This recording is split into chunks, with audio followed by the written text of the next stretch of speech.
କରିବ ଚନ୍ଦ୍ର ପୃଷ୍ଠରେ ଥିବା ଟ୍ୱିଟ୍ କରି ଇସ୍ରୋ ପକ୍ଷରୁ ସୂଚନା। ଲ୍ୟାଣ୍ଡର ବିକ୍ରମରୁ ଅଲଗା ହେଲା ରୋଭର ପ୍ରଜ୍ଞାନ। ବିକ୍ରମ ଠାରୁ ଅଲଗା ହେବା ପରେ ଚନ୍ଦ୍ର ପୃଷ୍ଠରେ ବୁଲିଲା ପ୍ରଜ୍ଞାନ।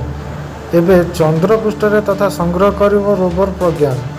ଏନେଇ ଇସ୍ରୋ ପକ୍ଷରୁ ଟ୍ୱିଟ୍ କରି ସୂଚନା ଦିଆଯାଇଛି। ଗତକାଲି ସନ୍ଧ୍ୟା 6:04ରେ ସଫଳତାର ସହ ଚନ୍ଦ୍ର ପୃଷ୍ଠରେ ଅବତରଣ କରିଥିଲା ଚନ୍ଦ୍ରୟାନ-3। ଏକ ହେଲିକପ୍ଟର ଅବତରଣ କଲାବେଳେ ଯେତିକି ଧୂଳି ଉଡ଼ିଥାଏ ତାଠାରୁ କାହିଁ କେତେ ଗୁଣ ଅଧିକ ଧୂଳି ଲ୍ୟାଣ୍ଡ ଚନ୍ଦ୍ରପୃଷ୍ଠରେ ଅବତରଣ କଲାବେଳେ ଉଡ଼ିଥିଲା।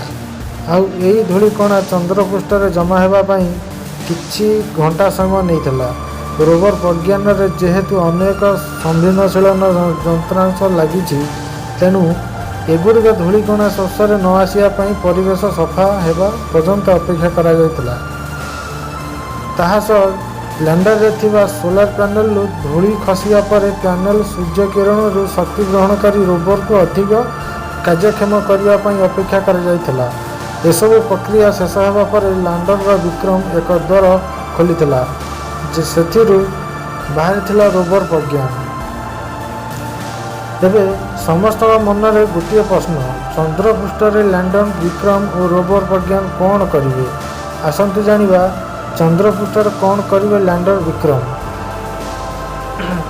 ଲ୍ୟାଣ୍ଡରରେ ରହିଛି 4ଟି ପି-ଲୋଡ ରମ୍ଭା, ଚେଷ୍ଟ, ଇଲଷ୍ଟ ଓ ଲେଜର। ରିସ୍ପେକ୍ଟର ଆରରେ ରମ୍ଭା ଚନ୍ଦ୍ରପୃଷ୍ଠରେ ସୂର୍ଯ୍ୟଠାରୁ ଆସୁଥିବା ପ୍ଲାଜମାର ଘନତ୍ୱ, ମାତ୍ର ଏବଂ ପରିବର୍ତ୍ତନକୁ ଯାଞ୍ଚ କରିବ। ଚେଷ୍ଟ ଚନ୍ଦ୍ରପୃଷ୍ଠଠାରୁ ତାପମାତ୍ରା ପରଖିବ। ଲିକ୍ସା ଲ୍ୟାଣ୍ଡ ସାଇଟ୍ ପାର୍ଶ୍ୱବର୍ତ୍ତୀ ଭୂମିକମ୍ପ ଗତିବିଧି ଯାଞ୍ଚ କରିବ।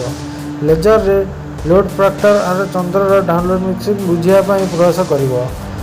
ଆସନ୍ତୁ ଜାଣିବା ଚନ୍ଦ୍ରପୃଷ୍ଠରେ କ'ଣ କରିବ ରୋଭର ପ୍ରଜ୍ଞାନ। ରୋଭର ପ୍ରଜ୍ଞାନରେ 2ଟି ପେଲୋଡ ରହିଛି। ଲେଜର ଇନଷ୍ଟ୍ରୁମେଣ୍ଟ ବ୍ରେକଡାଉନ୍ ସୂକ୍ଷ୍ମଦର୍ଶନ ଓ ଆଲେକ୍ସ ଏକ୍ସର ସୂକ୍ଷ୍ମଦର୍ଶକ ଚନ୍ଦ୍ରପୃଷ୍ଠରେ ଥିବା ରାସାୟନିକ ପଦାର୍ଥର ମାତ୍ରା ଓ ଗୁଣବତ୍ତାର ଯାଞ୍ଚ କରିବ। ଚନ୍ଦ୍ରପୃଷ୍ଠରେ ମହଜୁଦ ଥିବା ଖଣିଜ ପଦାର୍ଥର ଅନୁସନ୍ଧାନ କରିବ। ଚନ୍ଦ୍ରପୃଷ୍ଠରେ କେଉଁ ଉପାଦାନ ରହିଛି ତାହାର ଅନୁସନ୍ଧାନ କରିବ। Magnesium, aluminium, silicon, potassium, calcium, tin, ଲୁହାର ସନ୍ଧାନ କରିବ। ଏଗୁଡ଼ିକ ସନ୍ଧାନ ଲ୍ୟାଣ୍ଡ ସାଇଟ୍ ପାର୍ଶ୍ୱରେ ଚନ୍ଦ୍ରପୃଷ୍ଠରେ କରାଯାଇଛି। ଆସନ୍ତୁ ଆଉ ଗୋଟେ ଭିଡ଼ିଓରେ ଆମେ ଦେଖିବା। ଯଦି ଭଲ ଲାଗିଛି ଚ୍ୟାନେଲକୁ ସବସ୍କ୍ରାଇବ୍ କରନ୍ତୁ।